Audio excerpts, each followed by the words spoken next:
Hello everyone. JEE Mains PYQ chemistry की rank booster series में हमारा फोर्थ लेक्चर है, जिसमें हम लोग 10 पीवाईक्यू डिस्कस करने वाले हैं केमिस्ट्री के। ठीक है, तो आइए स्टार्ट करते हैं। Order of relative stability of the contributing structure is. आपको 3 रेजोनेंस स्ट्रक्चर इस क्वेश्चन में दी गई हैं और आपको रिलेटिव स्टेबिलिटी फाइंड आउट करनी है कि क्या सीक्वेंस होगा स्टेबिलिटी का। तो फर्स्ट वाली स्ट्रक्चर में आप देख सकते हैं कि ये एक न्यूट्रल स्ट्रक्चर है, इस पर कोई चार्ज नहीं है। और बाकी की जो सेकंड और थर्ड वाली जो स्ट्रक्चर हैं, इनमें आप देख सकते हैं कि सेकंड वाले में ऑक्सीजन पर नेगेटिव चार्ज है और कार्बन पर पॉजिटिव चार्ज है, और थर्ड वाले स्ट्रक्चर में ऑक्सीजन पर पॉजिटिव चार्ज है और CH2 नेगेटिव है यहाँ पर। ठीक, तो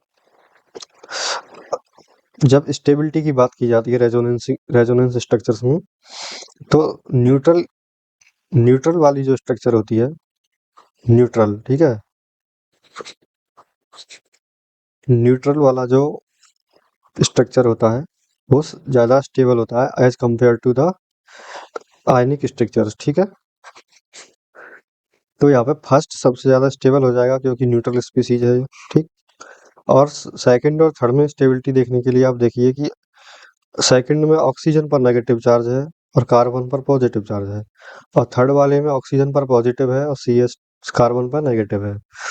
तो जो नेगेटिव चार्ज की स्टेबिलिटी होती है वो मोर इलेक्ट्रोनेगेटिव एलिमेंट पर ज़्यादा होती है। ठीक है, तो नेगेटिव आयन की स्टेबिलिटी मोर इलेक्ट्रोनेगेटिव एटम पर ज़्यादा होती है बजाय लेस इलेक्ट्रोनेगेटिव एटम के। ठीक है, तो दूसरा जो वाला स्ट्रक्चर है, इसमें ऑक्सीजन मोर इलेक्ट्रोनेगेटिव है एज कंपेयर टू कार्बन। ठीक है, क्योंकि ऑक्सीजन की इलेक्ट्रोनेगेटिविटी कार्बन से तो ज़्यादा होती है, तो नेगेटिव चार्ज ऑक्सीजन पर स्टेबल होगा, ना कि कार्बन पर। ठीक है, तो सेकंड और थर्ड की जब स्टेबिलिटी देखेंगे तो आप देख सकते हैं कि सेकंड में ऑक्सीजन पर नेगेटिव चार्ज होने की वजह से ये ज़्यादा स्टेबल है as compare to the third, क्योंकि थर्ड वाली स्ट्रक्चर में मोर इलेक्ट्रोनेगेटिव एटम पे पॉजिटिव चार्ज है नेगेटिव के बजाय। ठीक है, तो यहाँ पे सीक्वेंस स्टेबिलिटी का हो जाएगा, सबसे ज़्यादा स्टेबल न्यूट्रल स्ट्रक्चर होगी, उसके बाद मोर इलेक्ट्रोनेगेटिव एटम पे जो एनायन होगा वही स्टेबल होगा। ठीक, तो सेकंड, उसके बाद और सबसे कम स्टेबल हो जाएगी थर्ड वाली स्ट्रक्चर। तो यहाँ पे आंसर हो जाएगा आपका फर्स्ट। ठीक है, नेक्स्ट,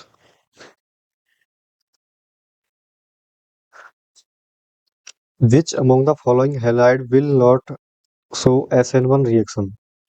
तो जो प्राइमरी होते हैं, प्राइमरी एल्किल हैलाइड 1 डिग्री जिनको हम कह सकते हैं, वो SN1 रिएक्शन के बजाय SN2 देते हैं।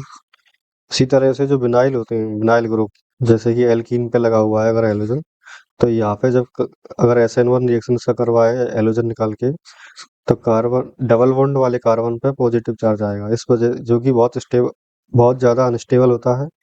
इस वजह से विनाइलिक हैलाइड भी यहाँ पे SN1 रिएक्शन नहीं देते हैं। ठीक है, क्योंकि SN1 रिएक्शन में कार्बोकैटायन इंटरमीडिएट बनता है और कार्बोकैटायन इंटरमीडिएट की स्टेबिलिटी होनी चाहिए, तो ही SN1 रिएक्शन जाएगी, अदरवाइज SN2 पाथ को फॉलो करेगी। ठीक है, तो फर्स्ट वाले केस में आप देख सकते हैं CH2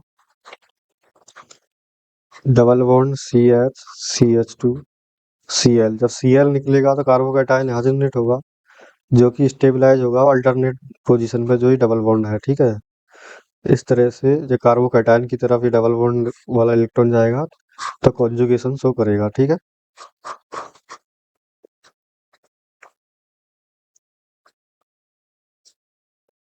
इस तरह से।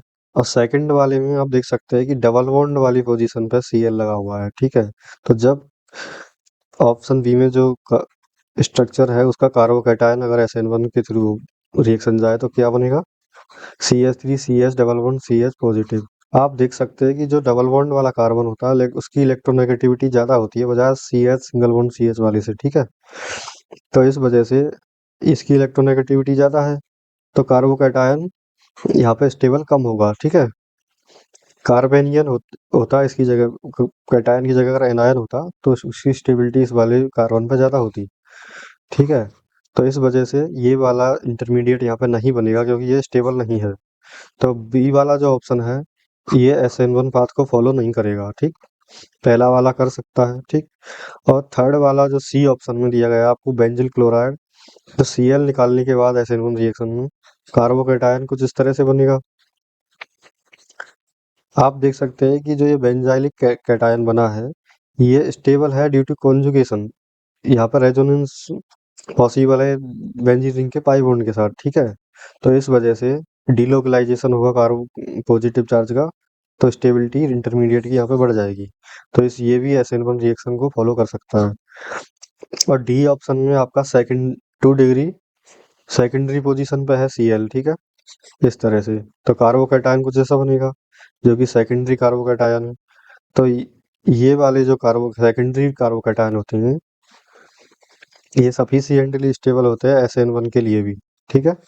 तो प्राइमरी के केस में, प्राइमरी कार्बोकैटायन के केस में केवल SN1 रिएक्शन होती है। सेकेंडरी कार्बोकैटायन के केस में SN1 SN2 दोनों ही रिएक्शन यहाँ पे संभावित रूप से होती हैं, ठीक है। और 3 डिग्री के केस में SN1 ही फॉलो होती है, ठीक है। 1 डिग्री के केस में सॉरी SN2 रिएक्शन फॉलो होती है, ठीक। तो ये हो गया आपका ऑप्शन डी वाला ऑप्शन SN1 जा सकता है, ठीक है। तो केवल बी ऑप्शन जो है SN1 बात को फॉलो नहीं करेगा, SN1 मैकेनिज्म से नहीं जाएगी रिएक्शन, ठीक है। तो ओनली बी वाला ऑप्शन यहाँ पे करेक्ट ऑप्शन होगा। Next, following statement is not correct about rusting of iron. Coating of iron surface by tin prevent rusting. जब आयरन के सरफेस पर हम लोग टिन की अगर कोटिंग कर दें तो वो रस्टिंग को बचाएगा, ये बात सही है। लेकिन जब even if the tin coating is piling of, जब टिन इस पे से पील ऑफ हो जाएगा, मतलब टिन का जो लेयर है आयरन से सरफेस से जब जड़ने लगता है, हटने लगता है, तो वहाँ पे आयरन एटमॉस्फेयर के संपर्क में आने लगेगा। इस वजह से वहाँ पे कोरोजन की पॉसिबिलिटी बढ़ जाएगी। इसलिए फर्स्ट स्टेटमेंट यहाँ पे करेक्ट नहीं है, ठीक है। तो इनकरेक्ट स्टेटमेंट पहला ही है आपका, ठीक है। बाकी के 3 ऑप्शन आप पढ़ के देख सकते हैं, वो सही ऑप्शन है, ठीक है। When pH lie above 9-10 rusting of iron does not take place, ये बिल्कुल सही है। क्योंकि आप जब रस्टिंग वाली रिएक्शन देखेंगे तो पता चलेगा आपको कि वो एसिडिक मीडियम में रिएक्शन हो रही है। और वो एसिड बनता कैसे है, जब आप मॉइस्चर में, इन्वायरमेंट में मॉइस्चर होती है और मॉइस्चर में CO2 मिक्स जब होती है, क्योंकि एटमॉस्फेयर में CO2 भी है, मॉइस्चर भी है। तो जब ये आयरन सरफेस पे दोनों कंडेंस होती हैं आपस में, तो बनेगा H2CO3।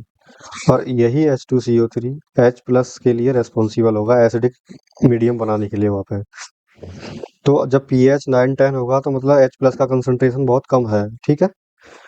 तो इस वजह से जब H प्लस का एसिडिक मीडियम ही नहीं रहेगा आयरन के सरफेस पे, तो रस्टिंग भी नहीं होगी। तो ये इसीलिए इसमें बोला गया है pH लाई अबव 9-10 तो rusting of iron does not take place, ठीक। तो ये ट्रू स्टेटमेंट है। Dissolve acidic oxide SO2 NO2 in water act as a catalyst in the process of rusting, ये सही है। क्योंकि ये SO2 और NO2 जो होते हैं ये एसिडिक ऑक्साइड होते हैं। जब ये वाटर में मिलते हैं तो SO2 क्या बनाएगा, H2SO3 वगैरह सल्फर का कोई एसिड बना देगा, ठीक है। SO2 SO3 में कन्वर्ट हो सकता है ऑक्सीजन से रिएक्शन करके, और ये SO3 H2SO4 बना सकता है H2O से रिएक्शन करके। तो H2SO3 H2SO4 जैसे एसिड यहाँ पे बन सकते हैं, ठीक है। इसी तरह से NO2 HNO2 में कन्वर्ट हो सकता है और HNO3 में भी कन्वर्ट हो सकता है ऑक्सीडेशन के बाद, ठीक है। तो ये यहाँ पे भी एसिडिक प्रोटॉन डेवलेट करने के लिए रेस्पॉन्सिबल हो जाएंगे अगर ये एसिडिक ऑक्साइड एटमॉस्फेयर में है। तो ये रस्टिंग के लिए कैटलिस्ट का काम करते हैं, ठीक है। तो ये भी सही स्टेटमेंट है। Fourth statement is rusting of iron is envisaged as a setting of electrochemical cell on the surface of iron object, ये सही है। ये स्टेटमेंट ये कह रहा है कि रस्टिंग ऑफ आयरन को हम एक रेडॉक्स रिएक्शन की तरह समझा सकते हैं। इसमें एक रिडक्शन होगा और एक ऑक्सीडेशन रिएक्शन होगा, ठीक है। तो ओवरऑल रस्टिंग का प्रोसेस इलेक्ट्रोकेमिकल फेनोमेना होता है, ठीक है। जिसमें रिडक्शन और ऑक्सीडेशन दोनों होते हैं साथ ही, ठीक है। तो ये हो गया आपका क्वेश्चन सही। फर्स्ट ऑप्शन यहाँ पे करेक्ट आपका आंसर हो जाएगा, क्योंकि यही स्टेटमेंट फॉल्स है, बाकी के ट्रू हैं, ठीक। Next question, in the lanthanide formation of Cerium+4 is favoured bye it's noble gas configuration. ये बात सही है कि सीरियम जो होता है फर्स्ट 58 नंबर का lanthanide होता है, फर्स्ट वाला ही lanthanide होता है, जिसका इलेक्ट्रॉनिक कॉन्फ़िगरेशन होता है आपका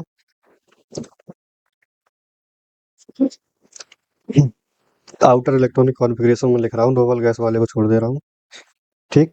वो होता है 4F1 5D1 4s2। तो जब +4 में जाएगा सीरियम, तो ये चारों के चारों इलेक्ट्रॉन यहाँ पे रिलीज होने होंगे, क्योंकि +4 चार्ज के लिए 4 इलेक्ट्रॉन का निकलना जरूरी है। तो हमको नोबल गैस इलेक्ट्रॉनिक कॉन्फ़िगरेशन हमको मिल जाएगा। ठीक है, तो इस वजह से ये पहला स्टेटमेंट यहाँ पे सही हो जाता है। नोबल गैस कॉन्फ़िगरेशन अटेन करेगा, इसी वजह से +4 बनता है। तो first statement is true. Cerium +4 is a reducing strong oxidant reverting to the common oxidant. तो सीरियम +4, ये बात सही है कि +4 में जाता है, लेकिन +4 से प्लस सीरियम +3 में आता है, तो इसका जो रेडॉक्स पोटेंशियल होता है, रिडक्शन पोटेंशियल, वो पॉजिटिव में होता है। ठीक है, स्टैंडर्ड इलेक्ट्रोकेमिकल पोटेंशियल जो होता है, इसका इलेक्ट्रॉन पोटेंशियल इस रिएक्शन के लिए पॉजिटिव होता है, जो ये बताता है कि आपका cerium 3 plus is more stable than cerium 4 plus. ठीक है, तो ये स्टेटमेंट भी यहाँ पे ट्रू है। तो दोनों स्टेटमेंट ट्रू हैं, तो यहाँ पे ऑप्शन हो जाएगा both statement 1 and statement second are true. Second option will be correct answer. Okay, next, choose the correct option having all the elements with D10 electronic configuration from the following। अब आपको लग रहा होगा कि इसमें electronic configuration हमको किस तरह से याद होगा इतने सारा, लेकिन थोड़ा सा कॉमन सेंस अगर आप लगाए, ये आप देख सकते हैं कि क्रोमियम 24 है, ये 3D वालों का तो सबको याद होता है। ठीक, तो इसमें क्या होता है, D5 होता है, D5 4s1 यही होता है, 3D5 4s1। तो 3 ऑप्शन में क्रोमियम यहाँ पे दिया गया है, केवल एक ही ऑप्शन ऐसा है जिसमें क्रोमियम नहीं है। तो आप इसी तरह से एलिमिनेट करके सेकंड ऑप्शन लगा सकते थे, क्योंकि उसमें D10 कॉन्फ़िगरेशन वाले एलिमेंट पूछा है। तो क्रोमियम का जिसको याद है, तो वो 3 ऑप्शन को क्रोमियम के बेसिस पे ही एलिमिनेट कर सकता है। ये होती है smart approach for solving the question. ठीक, next, phenolic group can be identified by a positive test. ठीक, तो यहाँ पे भी आप लोग, अगर आपने ज़्यादा कुछ नहीं आता हो, एनसीईआरटी भी पढ़ा हो, तो ये 3 टेस्ट आप देख सकते हैं कि ये एनसीईआरटी में भी मेंशन है। ठीक, और ये एक प्रैक्टिकल केमिस्ट्री से रिलेटेड था। तो ल्यूकास टेस्ट आप देख सकते हैं कि 1 डिग्री, 2 डिग्री, 3 डिग्री अल्कोहल जो होते हैं, उनको डिफरेंशिएट करने में यूज होता है। टॉलरेंस टेस्ट एल्डिहाइड के लिए होता है, एल्डिहाइड के लिए पॉजिटिव देता है। ठीक, कार्बेल अमीन टेस्ट प्राइमरी अमीन के लिए होता है। तो बचा आपका थैलिन डाई टेस्ट। तो फिनोलिक ग्रुप जो होता है, थैलिन डाई टेस्ट से ही डिटेक्ट किए जाते हैं। ठीक है, तो first option will be correct. Next, molecular formula of second homologue in the homologous series of monocarboxylic acid is. Homologous series का मतलब है किसी फंक्शनल ग्रुप जो बनाता है, तो उसमें कार्बन नंबर 1 से 2 3 4 4 जैसे जैसे कार्बन बढ़ते जाएंगे, तो एक पूरा सीरीज बनता है। ठीक है, तो उसी को होमोलोगस सीरीज बोलते हैं। मोनोकार्बोक्सिलिक एसिड का मतलब है शुरुआत में हाइड्रोजन था और एक C double O H group था, तो एक मोनोकार्बोक्सिलिक एसिड ग्रुप ये हो गया। अब इसमें एक हाइड्रोजन की जगह एक कार्बन बढ़ा दीजिए आप लोग, तो दूसरा मेंबर यही बनेगा। उसके बाद मिथाइल की जगह इथाइल लगाना पड़ेगा, तो वो C2H5 सी डबल ओ एच हो जाएगा। इसी तरह से आगे बढ़ते जाएंगे तो एक सीरीज बन जाएगी, इसी को होमोलोगस सीरीज बोल रहे हैं हम लोग। तो ये पहला मेंबर है, फर्स्ट मेंबर, सिंपलेस्ट मेंबर, जिसमें एक हाइड्रोजन लगा हुआ है COOH ग्रुप से। तो सेकंड मेंबर कौन सा होगा होमोलोगस सीरीज का, एसिटिक एसिड। थर्ड मेंबर होगा आपका प्रोपेनोइक एसिड। ठीक है, तो इसका फर्स्ट का फॉर्मूला तो हो जाएगा आपका CH2O2, और सेकंड का फॉर्मूला हो जाएगा C2H4O2। ठीक है, तो C2H4O2 is will be correct option. अब आते हैं नेक्स्ट क्वेश्चन पर, technique use for purification of steam volatile water immiscible substance. तो steam volatile water immiscible substance को हम लोग स्टीम डिस्टिलेशन के थ्रू सेपरेट करते हैं। ठीक है, next question, PHCH double bond CH2 दिया, 4 रिएजेंट आपको दिए गए हैं और आपको फाइनल प्रोडक्ट यहाँ पे बताना है। ठीक है, तो PHCH डबल बॉन्ड CH2 की रिएक्शन जब होगी BH3 से, तो क्या बनेगा यहाँ पे, PHCH डबल बॉन्ड यहाँ पर हट जाएगा और यहाँ पे बन जाएगा CH2BH2। ठीक, फर्दर जब H2O2 और OH माइनस जो सेकंड रिएजेंट है, इसकी रिएक्शन करवाएंगे H2O2 OH माइनस। ठीक है, तो आपका बन जाता है एल्कोहल। BH2 ग्रुप हट जाएगा और यहाँ पे OH ग्रुप आ जाएगा, तो यहाँ पे बन जाएगा ये एल्कोहल। फर्दर थर्ड स्टेप में HBr यूज किया गया है। जब HBr की रिएक्शन इस एल्कोहल से करवाएंगे तो आपका बन जाएगा यहाँ पे PH। तो यहाँ पे फर्स्ट स्टेप में एक CH मिसिंग हो रहा है, ठीक। तो ये तो CH2 OH हट जाएगा, Br यहाँ पे लग जाएगा, ठीक। HBr की रिएक्शन के बाद नाउ जब मैग्नीशियम की रिएक्शन होगी ईथर सॉल्वेंट में, तो यहाँ पे एक मैग्नीशियम ब्रोमाइड वाला कंपाउंड यहाँ बनता है, ऑर्गेनो मेटेलिक कंपाउंड होते हैं ये, PH CH2 ठीक है। और जब इस मैग्नीशियम का जो ये कंपाउंड बना है इसकी रिएक्शन फॉर्मेल्डिहाइड से करवाते हैं, उसके बाद हाइड्रोलिसिस करवाते हैं, तो आपका बन जाएगा क्योंकि जो PH CH2 है तो मैग्नीशियम पॉजिटिव चार्ज रखेगा, और CH2 जो लगा हुआ है मैग्नीशियम से ये पार्शियली नेगेटिव होगा, ठीक। तो ये जब नेगेटिव चार्ज जब ये बॉन्ड ब्रेक होगा मैग्नीशियम CH2 वाला, तो CH2 पर नेगेटिव चार्ज आएगा और ये न्यूक्लियोफाइल की तरह काम करेगा, और यहाँ पे CH जो फॉर्मेल्डिहाइड है आपका, इसका जो CO ग्रुप का कार्बन है ये यहाँ पे होता है इलेक्ट्रोफिलिक सेंटर, ठीक है। तो न्यूक्लियोफाइल यहाँ पे अटैक कर देगा CO ग्रुप के कार्बन पे, तो यहाँ पे बन जाएगा एल्कोहल। PH CH2